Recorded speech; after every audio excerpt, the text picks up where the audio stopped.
So my husband and I got married in 1987. My husband is retired Air Force.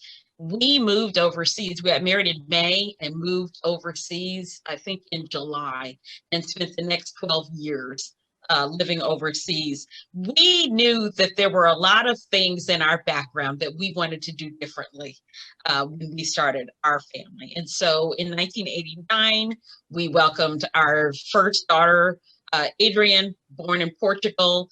And at that point, we would have these discussions. I mean, she's just got here, but we're already talking about how she's going to be educated. And so we just felt very strongly that she was never to be involved in the public school system.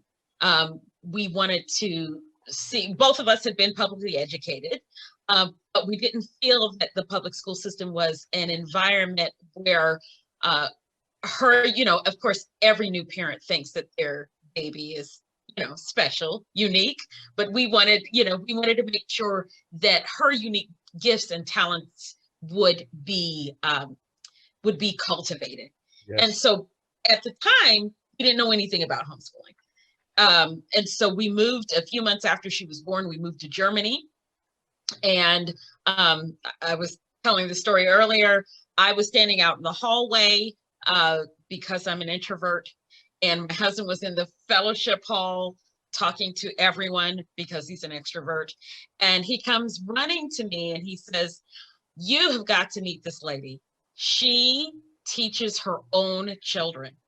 And the words that came out of my mouth were, "And your point is," at this time, Adrian was barely a year old, and I'm going on everything that the public school has taught me about me, that I don't finish projects, that my attention span is too short. There's no way that I could possibly homeschool or teach. At that time, I don't even think we were calling it homeschooling, that I could teach my own children. But I met the lady. I was very impressed with the close-knitness of her family. And this was an African-American family, which in the early days was very rare. Mm-hmm.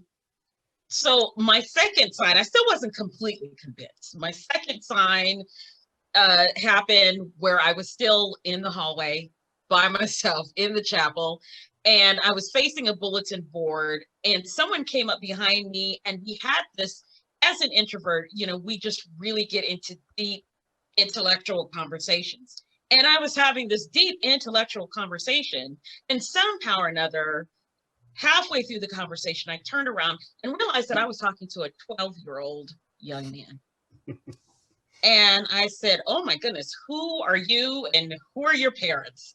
And he told me that he was homeschooled. At that point, I was hooked. I knew that this was the way that we wanted our children to be free from the contraptions that we felt that public schooling put on not only learning, but socially. And so we were excited. We were very, very hooked. And we've had a lot of guests, and I would say one of the things that's most striking to me, I've had that experience many times of just young people who are amazingly confident, articulate, mature, and you found out, oh, and they didn't go to school. And then, so many kids who went to school are not so confident, mature, articulate, and so forth. You're kind of like, wow. So one of the things that many of our guests have said is they recognize that. So I want to give you kudos for recognizing how important that is.